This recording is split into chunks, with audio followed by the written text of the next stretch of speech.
Our national collapse continues as more statues come tumbling down. It's very difficult to keep track of all the statues that have come down. You remember initially it was just Confederate monuments. Then it was Robert E. Lee, who's got kind of a more special place. Then very quickly it was Thomas Jefferson, George Washington, Christopher Columbus. Well, we've got even more statues coming down over the weekend. A quick rundown. First, Ulysses S. Grant. This one maybe you were not expecting. Ulysses S. Grant is, of course, the Union general who freed all of the slaves. So you'd think that in the name of Black Lives Matter, probably wouldn't make sense to tear down his statue, but that's exactly what they did in San Francisco. Next one up is Francis Scott Key. Francis Scott Key wrote the national anthem. I guess no surprise there, because we know leftists hate the national anthem. They've been protesting the national anthem for a very long time now, though it is a little bit ironic that they took down Francis Scott Key. Part of the reason they did is there's a line in one of the verses of the national anthem that talks about slaves. So the line is, "No refuge could save the hireling and slave from the terror of flight or the gloom of the grave." And there's actually some debate over what this line even means, but of course leftists are not looking for context on that at all. So the word slave there might actually refer to the British policy of impressment, of enslaving people. But again, all nuance is gone. The other thing about Francis Scott Key is, though he owned slaves for a period of his life, he also publicly criticized slavery. He gave free legal representation to slaves that were seeking freedom, but his statue had to come down anyway. And then I think that the most ridiculous one, this was the third one over the weekend, Saint Junipero Serra. They are now pulling down actual, honest to goodness, honest to God saints. Saint Junipero Serra was a missionary, came to the New World in 1749. He was canonized in 2015 by Pope Francis. There's a statue of him in the U.S. Capitol. And, believe it or not, Nancy Pelosi and Joe Biden actually paid their respects to that statue not so long ago. That was then, this is now. They're going to tear down every single statue. And then, guess what? Once all the statues are down, they're coming for you. I'm Michael Knowles. This is The Michael Knowles Show.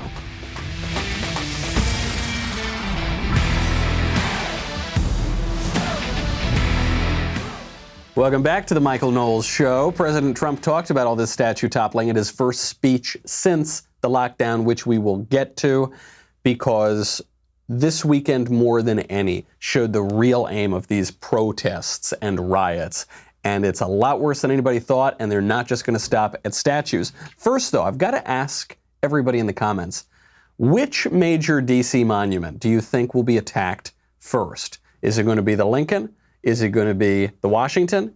Is it going to, I mean, you've already had, I think it was an academic came out, like an actual U.S. professor at a big university, who described how best to pull down the Washington Monument. Is it going to be the Jefferson? That one probably could make sense. Is it going to be something else? Let me know what you think in the comments section.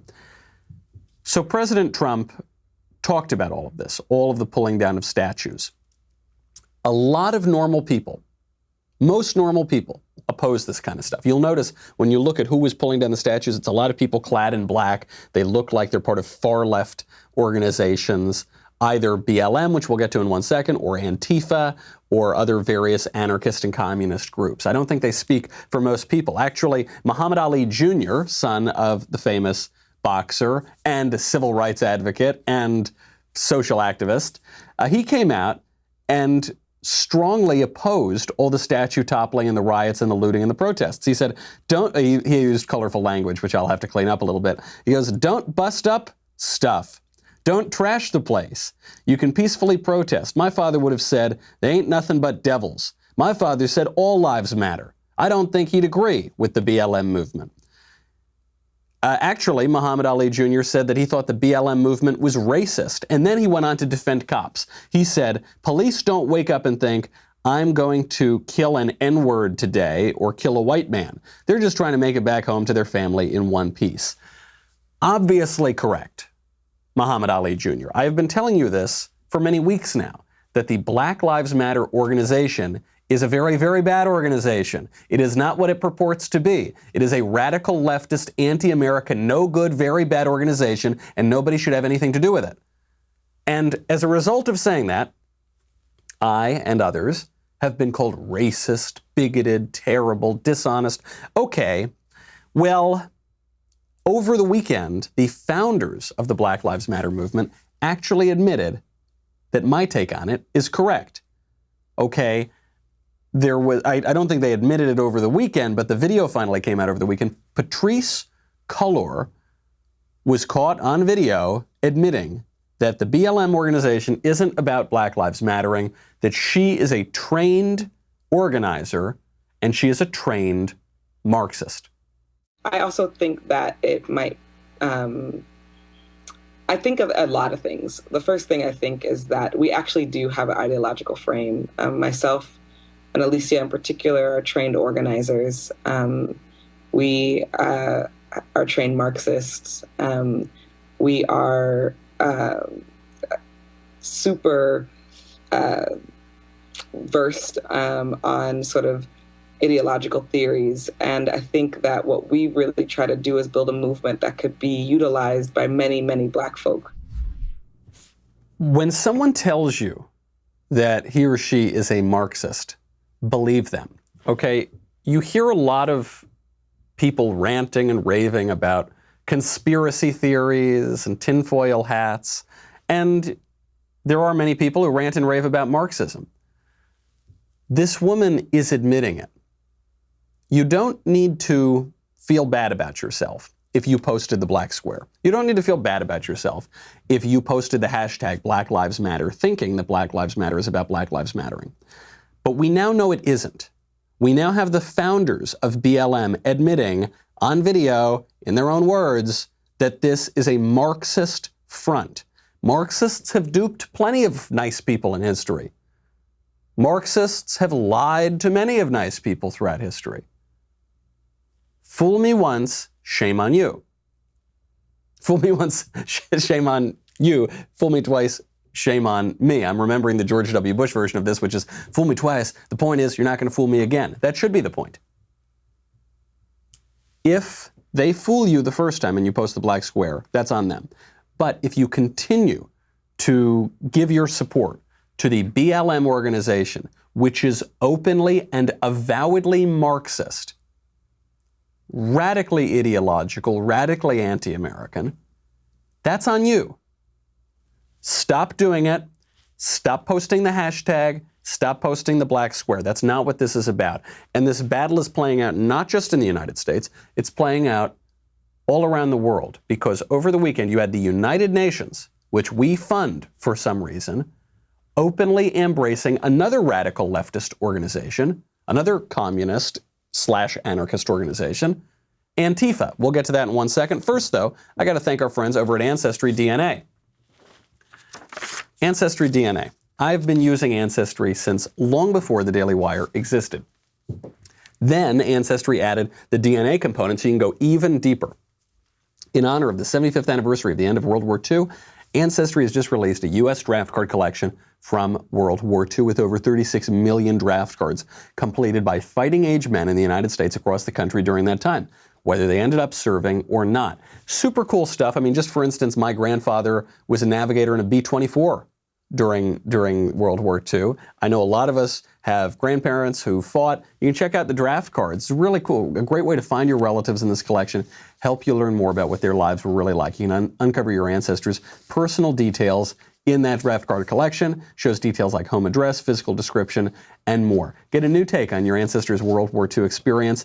And just broadly, you can build out your family tree. I love it. I think it's such a great hobby, genealogy. Discover your untold stories and more. Head to my URL at ancestry.com/Knowles, Knowles, to start discovering your story today. It's a great hobby, and it teaches you so much, not just about history generally, but about your history. Go to ancestry.com/Knowles, Knowles. The United Nations is now pro-AntiFa. How much more evidence do we need before we finally defund the United Nations? This should be it. You've got BLM admitting that they're Marxist. How much more evidence do you need before you pull your support from BLM? Same thing here with Antifa. They tweet, quote, UN #human rights experts express profound concern over a recent statement by the U.S. Attorney General describing Antifa and other anti-fascist activities as domestic terrorists, saying it undermines the rights to freedom of expression and of peaceful assembly in the country. See how they're conflating AntiFa with anti-fascists. Now, AntiFa is a communist anarchist terror group. Anti-fascist just means you oppose fascism. Let's take that example all the way back to when fascism had any sort of meaning, which is back in World War II with Mussolini. And sort of with Hitler, though National Socialism is sort of a different thing. But lump them both together, fine. That was the last time the word fascism really meant anything. George Orwell wrote an essay about this, how after the Second World War, the word fascism lost all of its meaning. But in that war, you see a lot of leftists these days talking about the Allied troops as the original anti-fascists. Remember, there were two kinds of anti-fascists in World War II. There were the Americans and the British, our guys, good guys, and there were Stalin's communists. Both anti-fascist. When you're just opposed to something, that leaves it wide open to interpretation as to what side you are actually on. Some anti-fascists are good, right? If you're an American soldier in World War II, that's a good guy. But if you're Stalin, just because you opposed Hitler at a certain point doesn't make you a good guy. Doesn't mean that I want to ally with Stalin, okay? And yet the United Nations conflates the two. We need to defund the United Nations.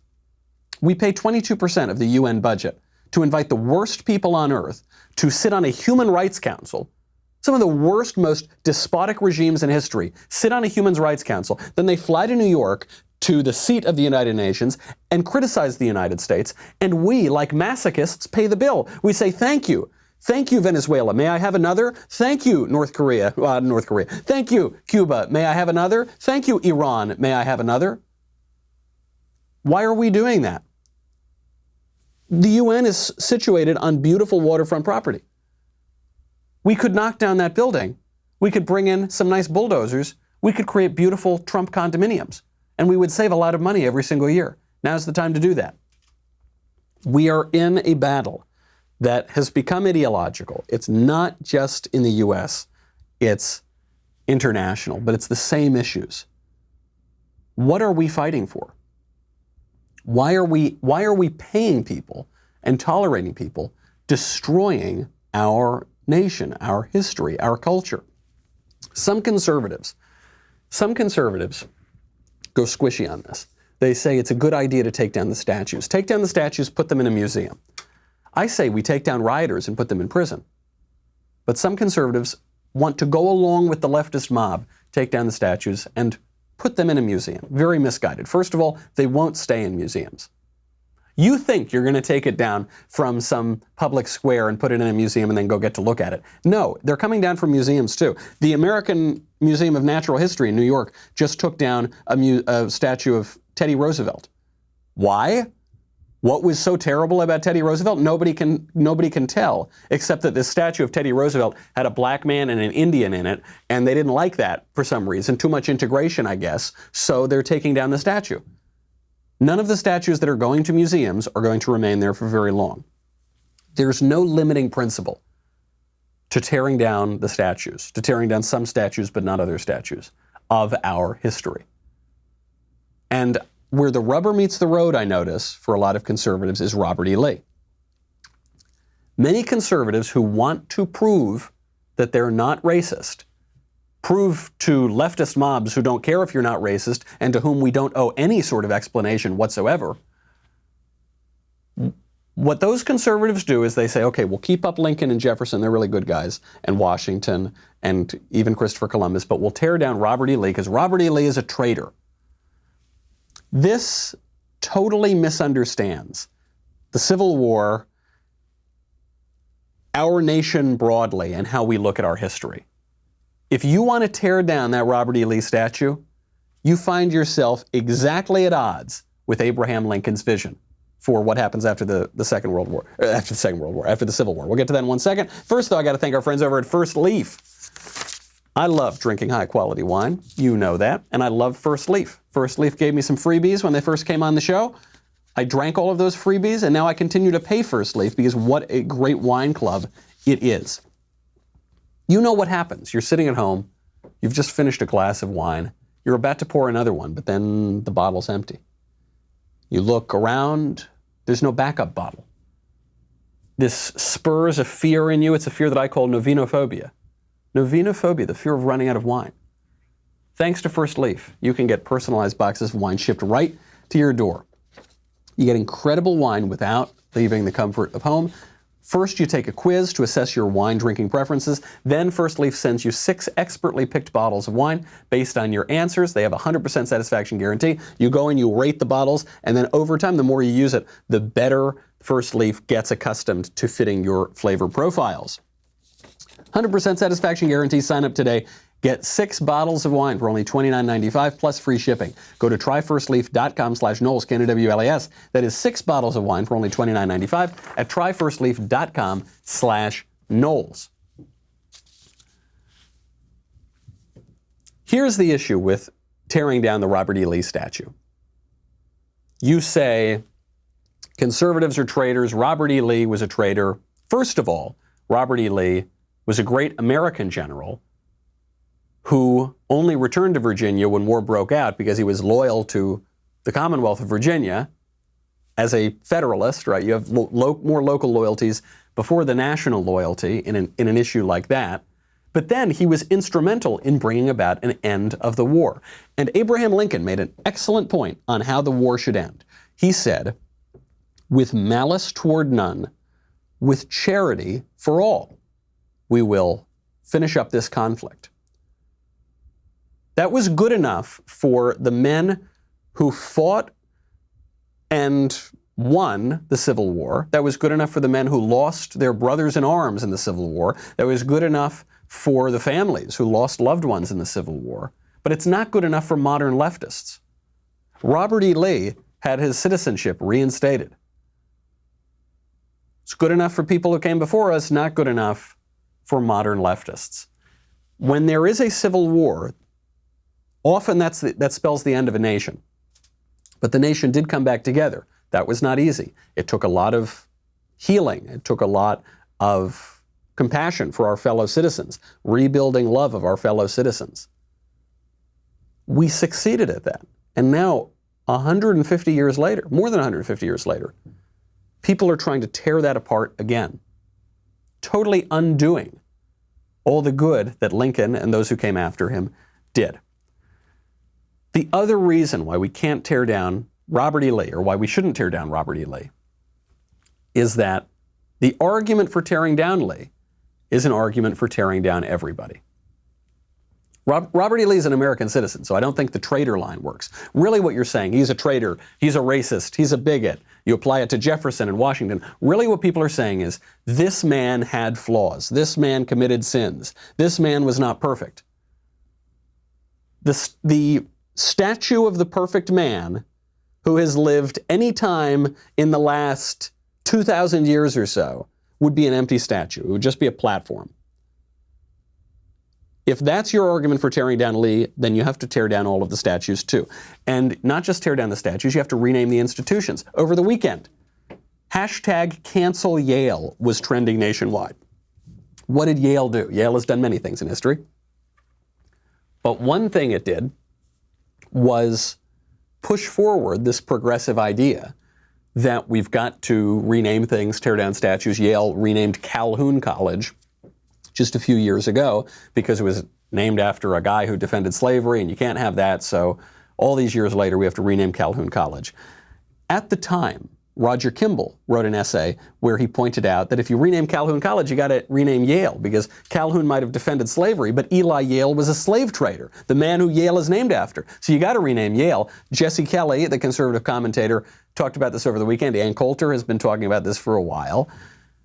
And it's very ironic. It's a little bit chickens coming home to roost, because Yale in recent years more or less kicked off the cancel culture. Perhaps you remember Shrieking Girl, that Yale undergraduate who met her professor, who was the head of the college that she was in, and started shrieking at him because his wife had the audacity to suggest that Yale students were able to choose their own Halloween costumes. He was defending a principle of free speech and maturity in adulthood. She didn't like that, so she went on a vulgar rant shrieking about how he should lose his job. Be quiet! It is your job to create a place of comfort and home for the students that live in Silliman. By sending out that email, that goes against your position as master. Do you understand that? Then no, I don't agree with that. Then why the f did you accept the position? I have a different You vision should than you. step down. If that is what you think about being a master, you should step down. It is not about creating an intellectual space. It's about creating a home here. You are not doing that. You are disgusting. That's the future. That's the future President Shrieking Girl. Future Senator Shrieking Undergraduate. Guess what Yale did? They didn't support the professors. The professors ended up leaving Yale. I think now they've come back, but they ended up leaving. They did step down. The students won. Many of the students involved in that altercation won awards for social justice at graduation. What happened to Yale? That's what many of us were asking ourselves. What happened to this place that they allowed this to happen? Then it occurred to me. Yale was founded as a seminary, and it still is one. Yale was founded as a place to train priests and preachers, and it still does that. All of the elite universities were founded as seminaries, and they are seminaries to this day. The difference is that initially they were seminaries of Christianity. Today, they are seminaries of liberalism, of wokeism, of leftism. Call it what you want. They still train their students, indoctrinate their students with the same exact religious zeal that they had when they were founded. But the religion has changed a little bit. Whereas we began with Christianity, now we are at liberalism. And of course, if you're going to train students in that new woke religion, then you're going to get zealots like that girl shrieking at her professor. And you're going to get zealots renaming everything. Utter revolution. The sad thing about all these elite institutions, don't forget, universities going back to the Middle Ages, the earliest universities were outgrowths of the Catholic Church. They were places to train monks and priests, people in the faith. And now there's a new faith. In Christianity, though, you have redemption because you recognize man's fallen nature, and then you recognize your need of a redeemer, and then you recognize that a redeemer actually came and redeemed mankind on the cross and rose from the dead.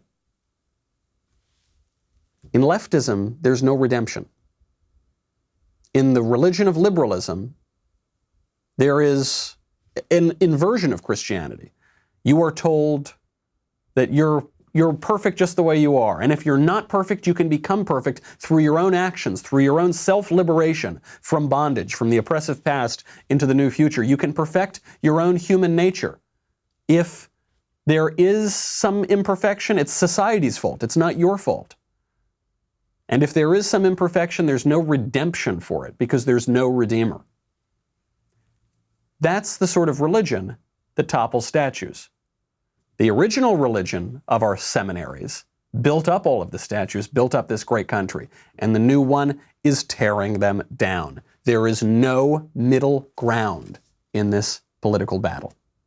There is no compromise. There's no reconciliation. There's no meet in the middle. There's no meet in the middle between build a statue and tear a statue down. You could leave a statue up, I guess, but that's not really in the middle. That's the former category. That's building up a nation. There's not going to be any middle ground here. We are playing for keeps.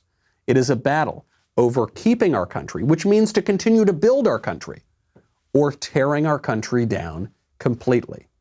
And once they get past the statues, they're not going to be happy. They're going to go for more institutions. They're going to go for you. President Trump talked about this in his first rally since the coronavirus lockdown. And he talked about his strategy. A lot of us, including on this show, we've talked about why is President Trump allowing this to happen? Why won't he roll the tanks into Chaz, CHOP, Somalia, Soviet Union, whatever you want to call it? Why won't he do it? One thought has been that perhaps he wants people to see how bad things get. Trump knows a lot about stagecraft and about the media. Maybe he wants people to see the cities burning and then realize that we need law and order and we have to vote for him. I think that's a tough strategy, but actually, at his rally over the weekend, Trump admitted that this is exactly what he's doing.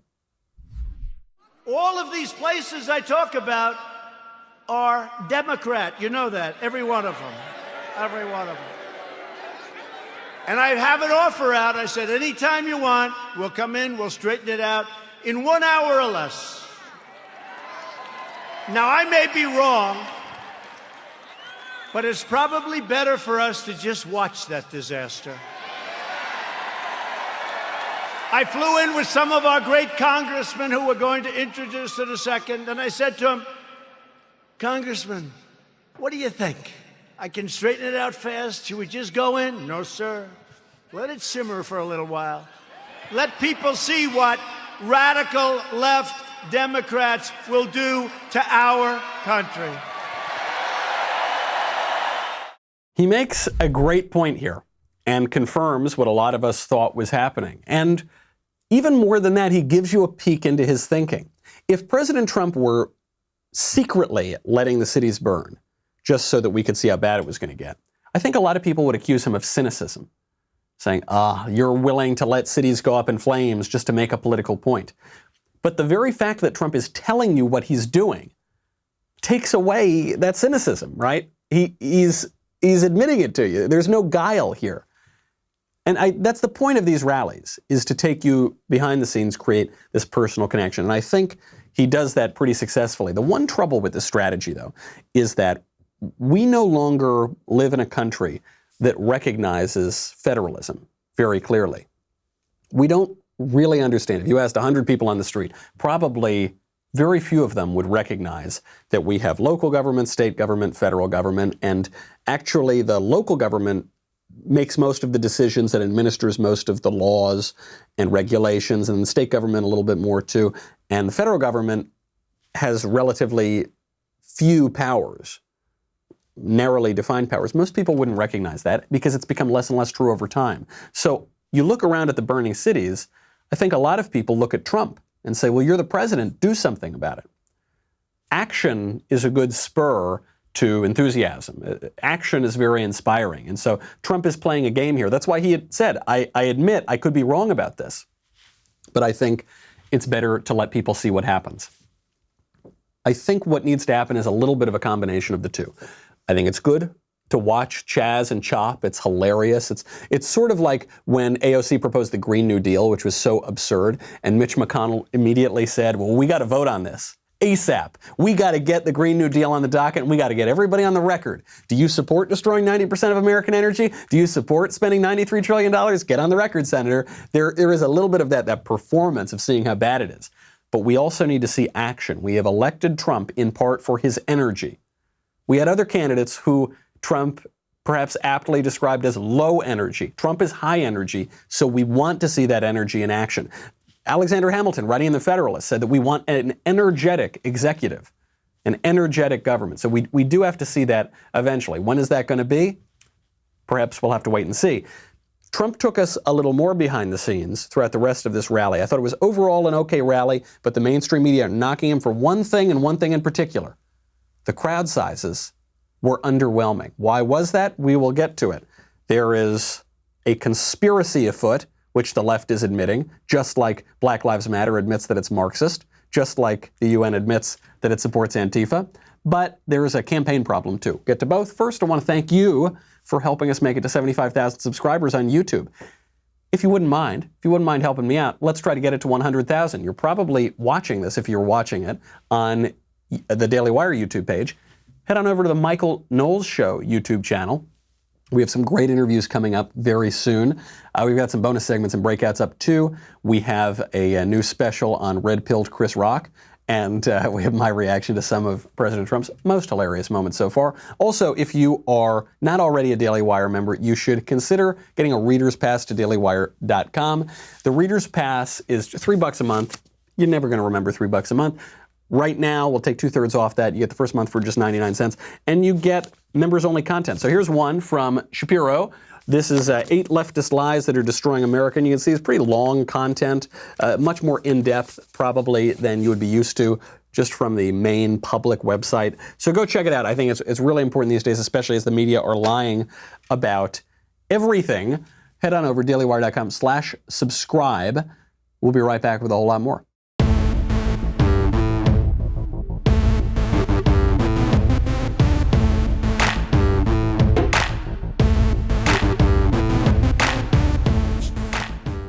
So Trump talks about his strategy on the riots. Then he gets even more personal than that. He goes on this digression about how he was giving a speech at West Point and then he tried walking down the ramp, but the ramp was slippery, so he had to walk slowly. Most people are criticizing Trump for this. They think this was a waste of time at his rally.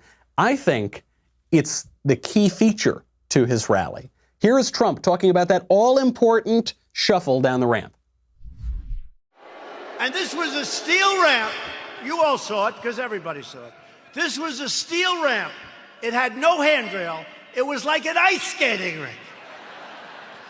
And I said, General, I have a problem. And he didn't understand that at first. I said, there's no way. You understood? I just saluted almost 600 times. I just made a big speech. I sat for other speeches. I'm being baked. I'm being baked like a cake. I said, General, there's no way I can make it down that ramp without falling on my ass, General. I have no railing. It's true. So I said, is there like something else around? Sir, the ramp is ready to go. Grab me, sir. Grab me. I didn't really want to grab him. You know why? Because I said, that'll be a story too. So he takes you through, I don't like it when the president uses vulgar language in public, but the story does seem to call for it, and I see what he's doing here. The media, for how long? For a week, basically, talked about how Trump was old and doddering by walking down this ramp. Meanwhile, their candidate is Joe Biden. Enough said. But they talk about the ramp for a week, so he wants to take you behind the scenes on all these little moments. At one point, the media accused him of maybe having Parkinson's disease. Trump jokes about this, goes on a several-minute-long rant, basically a stand-up comedy bit, about how when you're drinking water, it's a good idea not to spill it on your silk necktie. You had on a very good red tie that's a sort of expensive. It's silk because they look better. They have a better sheen to them. And I don't want to get water on the tie. And I don't want to drink much. So I lifted up the water. I see we have a little glass of water. Where the hell did this water come from? Right? Where did it come from? And I look down on my tie, because I've done it. I've taken water, and it spills down into your tie. It doesn't look good for a long time. And frankly, the tie is never the same. So I put it up to my lip, and then I say, because I don't want it, just in case. And they gave me another disease. They gave me another disease.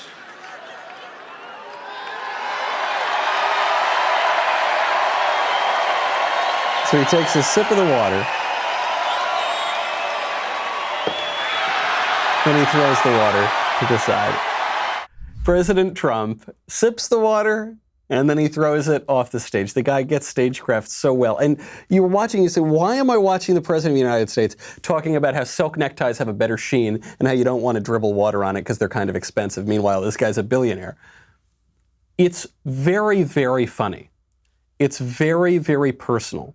And it makes you have a much tighter connection to the man speaking than you have to the mainstream media that are lying about him. And it makes you trust him more than you trust them. I actually think this kind of stuff, the tie bit, all of that, is some of the most important stuff in the speech. He probably could have cut it down a little bit in terms of the length of time, but it was really good stuff.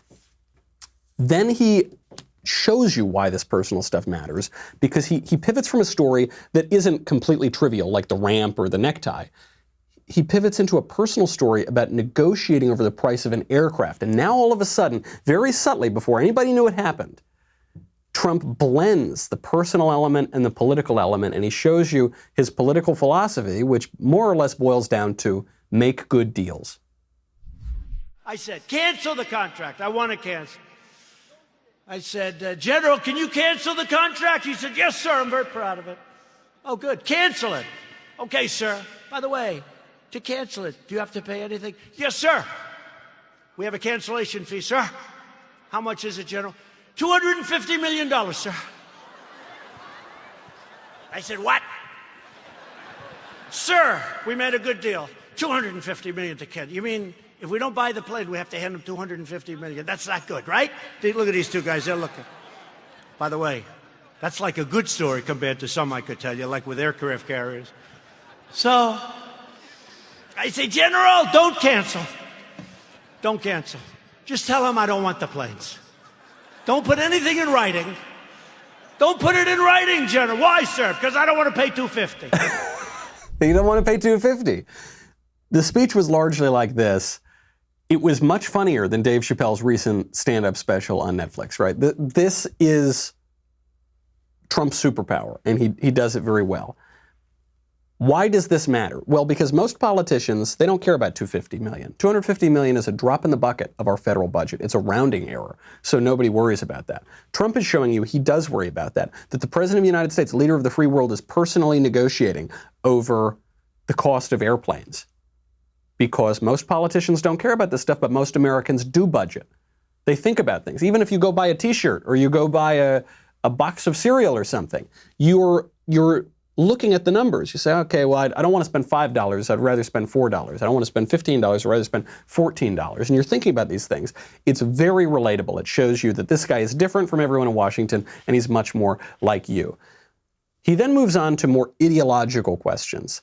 And this question, I think, shows a major debate that's going on the right now between the old, kind of more libertarian consensus and the new, more conservative, traditional idea that's emerging. And this is on the question of flag burning. As President Trump echoed a sentiment he's mentioned before, sentiment that I have supported on this show, which is we ought to have laws or a constitutional amendment, I suppose, in this country against burning the American flag. And you know, we ought to do something, Mr. Senators. We have two great senators. We ought to come up with legislation that if you burn the American flag, you go to jail for 1 year. 1 year.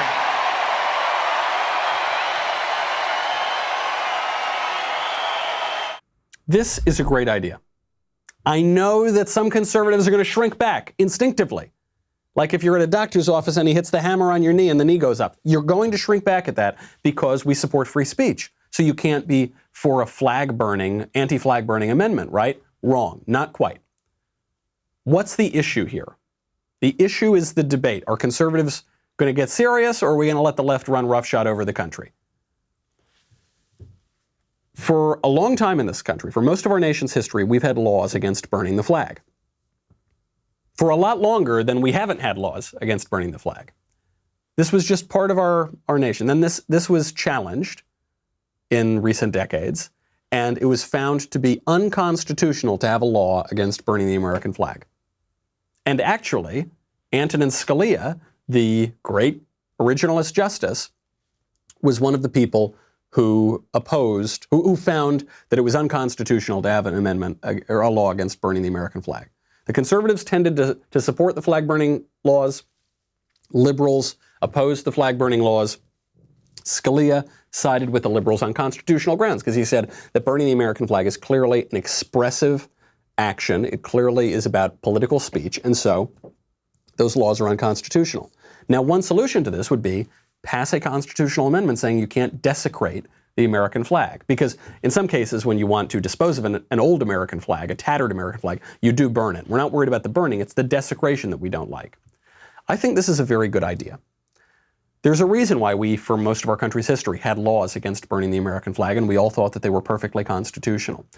It's because it's incoherent to burn the American flag and to do so in the name of the First Amendment, because the American flag is the symbol of the whole country, the country which includes in it the First Amendment. If you burn the American flag, you are burning symbolically the First Amendment, and so it's an act that doesn't make any sense. Moreover, I think of it in the way that G.K. Chesterton talked about how there is a thought that stops thought, and that is the only thought that ought to be stopped. There is free expression that stops free expression. And that is the only free expression that ought to be stopped by the lights of the First Amendment. That would be something like burning a flag. Another reason is that nations need to have things that hold them together. And in the early days of America, we shared largely a common actual ancestry in the Anglo-American tradition. We shared a language, we shared political institutions, we shared a religion, we shared all of these things. And increasingly over time, we don't share those things anymore. We don't share any of those things, really.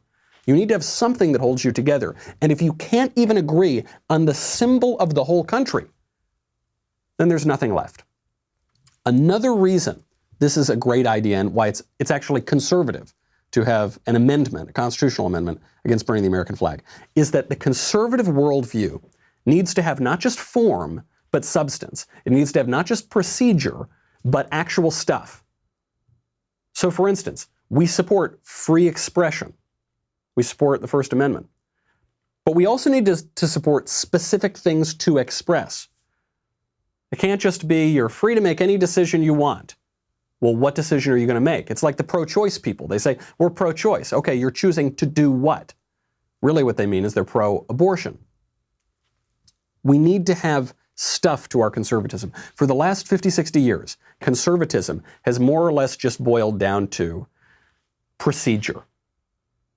We're going to oppose the certain procedures that are destroying America. But if you use the right procedure to tear down statues, that's a good thing.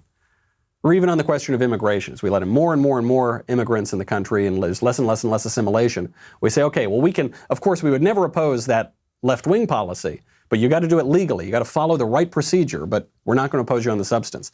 We need to have some substance to it. We've seen the effects. Or look at originalism. We've said we need to have these originalist judges. They don't need to have any conservative content, but they need to follow this procedure of interpretive principle. Well, guess what? We've lost virtually every important case over the last 20, 30 years, 40 years, more than that. The procedure is not enough. We need to have substance. We need to stand for something. I think that would be a good future for the conservative movement. Frankly, I think it's the only future if we want to stop before all the statues and all of our country is tumbled down. And of course, no one is talking about the substantive points of that rally. Everyone is just talking about the crowd sizes. So the left is now attacking Trump for not having a big enough crowd. We were promised a zillion people were going to show up, and then there weren't as many. Ironically, before the rally, the left was preemptively attacking Trump for having too many people at the rally. He was going to have too many people and it was going to spread coronavirus. Then there were more spaced out. There were some empty seats. They were making fun of Trump for having not enough people. 3 theories of this. Was there intimidation outside the rally? Was it leftist sabotage? Or was it lack of enthusiasm for Trump? We know that there was leftist sabotage. AOC admitted it. She said, actually, you got rocked by teens on TikTok who flooded the Trump campaign with fake ticket reservations and tricked you into believing 1 million people wanted your white supremacist open mic to pack an arena during COVID. Shout out to Zoomers. You all make me so proud. She was saying it was teenagers who did all this. Turns out it wasn't really teenagers. It was older leftist activists. Here's one woman admitting, as AOC did, that she was pushing for all of this. A woman named Mary Jo Laup, who does not exactly look like a teen or a Zoomer, but here's the TikTok she made. If you've been paying attention to the news, you know that Donald Trump is planning on holding his first political rally post-quarantine on June 19th in Tulsa, Oklahoma. Now, if you don't know why that's a big deal, I want you to Google 2 phrases, Juneteenth and Black Wall Street. You'll find out why people are really upset about this and why it's a slap in the face to the black community. Somebody on another TikTok post commented that he was offering 2 free tickets on his campaign website to go to this rally. So I went and investigated it. It's 2 free tickets per cell phone number, because when you register, you have to give them your cell phone number. They send you a code, you put the code in, and your tickets are reserved for you. So this probably means, having worked on a political campaign this past fall, it probably means that I'll start getting text messages from his campaign. All I have to do to get rid of those is text stop. That's all you have to do. Once you text stop, they have to stop texting you. That's the law. They have to leave you alone. So I recommend that all of those of us that want to see this 19,000 seat auditorium barely filled or completely empty, go reserve tickets now and leave him standing there alone on the stage. What do you say? Okay, so she admits it. AOC admits that there was some sabotage going on. There were some protesters out there, intimidating Trump supporters who wanted to come in. I think there's also a campaign issue. The campaign could have handled this better. We know that the left pulls these sort of tactics. They do this to every speech that I give on campus. They always reserve a lot more seats, and then they either don't show up or they show up and they leave early. That's why we have a wait list line outside to immediately fill in the seats. I was actually giving a speech about 6 or 8 months ago defending George Washington at George Washington University in Washington, D.C. You might say that I saw this coming, this toppling of the Washington statues. So I was giving a defense of Washington, and at a certain point, about 5-10 minutes in, a whole group of leftists left, and we immediately filled the seats back in. Campaign should have seen that coming, and the campaign should not have caved to the mob on moving the date. You remember, initially the Trump rally was supposed to be on June 19th. Juneteenth, now the most important holiday in all of America. Juneteenth is the day that Republicans told the slaves in Texas that they were free, and this has somehow become a political issue for Democrats. I don't know how they managed to do that. So they said the Trump campaign has to move the rally. It can't be on June 19th, Juneteenth. And the Trump campaign acquiesced to this. They shouldn't have done that. First of all, it created some confusion over when the rally was, and it dispirited people because they caved to the leftist mob needlessly and counterproductively. So I think the campaign should learn some lessons from this, be better prepared next time. Look, this was the first rally in 3 months, right, since the lockdowns. That's fine. The important thing is we need to get back out there and see some more rallies. The cancel culture, the statue toppling, the anti-American activities are going to continue. All right, they're already trying, they canceled Christopher Columbus a long time ago. They're now trying to rename Columbus, Ohio, as I said, would certainly happen. If you take down a statue of Columbus at Columbus High School in Columbus, Ohio, the next question is, why is the high school named after, or the community college named after Columbus? Why is the town named after Columbus? So they want to change the name. And I think this encapsulates the whole of liberal modernity. They want to change the name of Columbus, Ohio to Flavortown. Flavortown, Ohio. This is what they say about it. They say, Columbus is an amazing city, but one whose name is tarnished by the very name itself. Its namesake, Christopher Columbus, is in the bad place, by which they mean hell, but they can't use the word hell because they have a very religious worldview, but they don't have our religious worldview. They've replaced it with leftism. He's in the bad place because of all his raping, slave trading, and genocide. That's not exactly a proud legacy. So again, they get Columbus completely wrong. They accuse him of crimes he did not commit, but you don't expect historical literacy from people who would name a town Flavortown. Why not rename the city Flavortown? The name is twofold. One, it honors Central Ohio's proud heritage as a culinary crossroads and one of the nation's largest test markets for the food industry. Second, Chef Celebrity Guy Fieri was born in Columbus, so we can honor him. This is what happens in liberalism. Liberalism, and this happens as liberalism spreads out not just over time, but geographically. It replaces real culture, profound culture, real history, real literature, real art, real tradition, with nothing but consumption, nothing but the idea that we should feed our appetites. In this case, literally feed our appetites with debased pop culture and cheap food, cheap, salty, fatty food. Feed me, feed me, feed me. We have squandered our culture on our own ravenous appetites. That's what happens. The old idea of liberty, the old idea of freedom, is that we have to tame our appetites so that we can conquer our passions and actually be free in the world. And the modern liberal idea of liberty is you give in to your passions, you give in to your appetites, and only when you do exactly what you want to do, whenever you want to do it, then only are you free. What culture do you want to live in? We're all headed toward Flavortown, folks. When the last statue finally falls, then we will be living in Flavortown, USA. Is that the culture you want? Do you want to live in the world of George Washington and Thomas Jefferson and Abraham Lincoln and our beautiful monuments and our religion and our traditions and our institutions? Or do you want to live in Flavortown? Unfortunately, these days, probably most people want to live in Flavortown. Not a good sign for our country, though. That's our show. We got more to get to. We'll do it tomorrow. I'm Michael Knowles. This is The Michael Knowles Show.